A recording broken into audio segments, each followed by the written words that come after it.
Episode 211, The Thinking Mechanism. Good evening, I am Tomas Guevara Calderon, and this is the channel Rewriting the Reality. Subscribe today to stay ahead of the science community and remember your true origin. In today's episode, number 211, we delve into the thinking mechanism, what it is, what it does, and perhaps more importantly, what it does not do. To explore this, we'll use two relatable examples, relationships and work.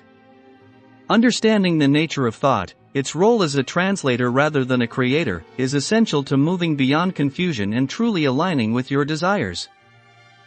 Understanding thought as a mechanism. Thought is a natural function of your objective awareness, your brain in action.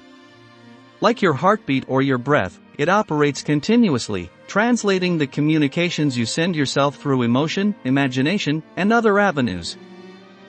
But here lies the key: thought itself does not create your reality. It interprets what is already in motion. If your attention is fixed solely on thought, without tuning into your communications or actions, it will offer you general interpretations, which may lead to confusion. For example, you may find yourself thinking, I want to establish a new relationship, while simultaneously thinking, I do not want to be in a relationship. Your thoughts create a knot of contradictions, as they attempt to reconcile your deeper desires and beliefs. This is not because thought is flawed, but because it is not designed to generate clarity on its own. It requires accurate information from your communications. Balancing thought, emotion, and doing. Thinking about emotion is a natural process, as though translates your emotional signals into images and language.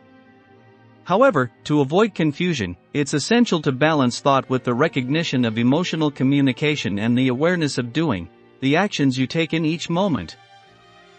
Flexibility of attention is key here. By moving your attention freely between thought, emotion, and doing, you gain a clearer understanding of yourself. For many of us, this is a significant challenge, as we tend to project our attention into the past or future rather than focusing on the now. The trap of overthinking. In areas like relationships and work, this tendency to overthink becomes particularly evident. We often compare past experiences with anticipated futures, questioning ourselves endlessly, do I want this relationship? No, I don't. Wait, maybe I do. What if it turns out like my last one? In doing so, we lose sight of the present moment. Our attention becomes rigidly fixed on thought, leaving us unaware of our emotional signals and actions.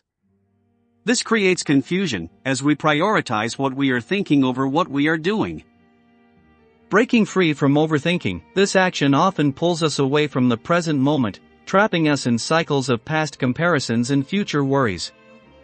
To break this cycle, sometimes the simplest actions are the most effective.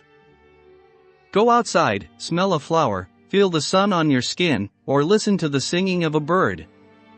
Allow yourself a moment of joy and connection to the now. These small, mindful actions shift your attention away from thought and into the present, creating a space for clarity and peace. The role of beliefs in automatic actions.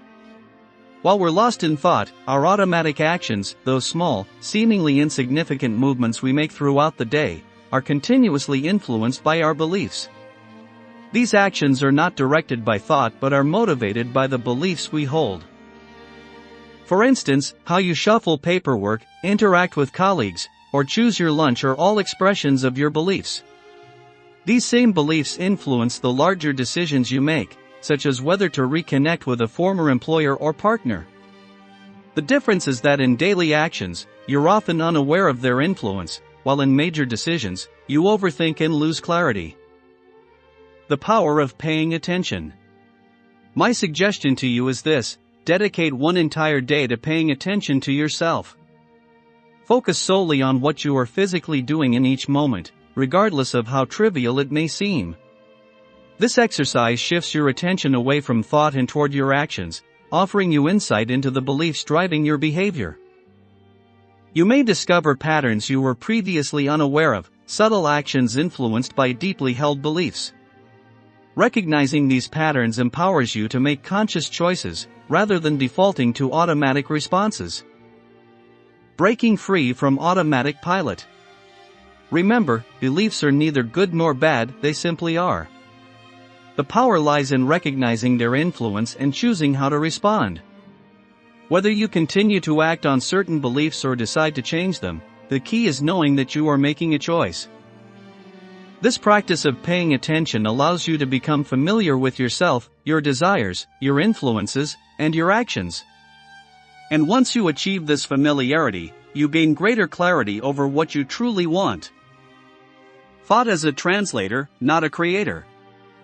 It's important to note that thought is not the enemy. It is a valuable mechanism that translates your communications, but it should not dominate your awareness. Balancing thought with communication and doing creates harmony and clarity. This one-day exercise of paying attention to your actions is a powerful tool for self-discovery. By stepping out of the whirlwind of thought, you allow yourself to experience the present moment fully and align your actions with your true desires. Conclusion: thank you for joining me on this exploration of the thinking mechanism. By understanding its role and limitations, you can free yourself from confusion and take meaningful steps towards self-awareness and clarity. Don't forget to subscribe to this channel for more insights into the nature of reality. And stay tuned for our upcoming podcast, where I'll delve into motivations and communications, a topic that builds on today's episode.